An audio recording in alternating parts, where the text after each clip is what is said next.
கரூரில் விஜய் பிரச்சார கூட்டத்தில் 41 பேர் பலியான வழக்கு தொடர்பாக டெல்லி சிபிஐ அலுவலகத்தில் திங்கட்கிழமை அன்று ஆதவ் அர்ஜுனா, புசி ஆனந்த் உள்ளிட்டோரிடம் 2 மணி நேரம் மட்டுமே விசாரணை நடைபெற்றதாகவும் மற்ற நேரங்களில் அவர்களை உட்கார வைத்து உடல் மொழி உள்ளிட்டவற்றை அதிகாரிகள் கண்காணித்ததாகவும் தகவல் வெளியாகியுள்ளது.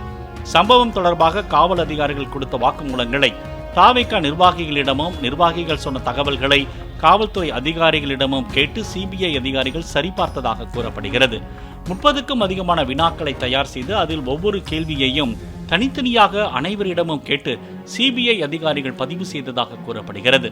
பெரும்பாலான கேள்விகள் விஜய் காலதாமதமாக வந்தது குறித்தும் கடைசி நேரத்தில் ஏற்பட்ட குழப்பங்கள் குறித்தும் அதை காவல்துறையினர் கையாண்ட விதம் குறித்தும் தான் இருந்ததாக சொல்லப்படுகிறது.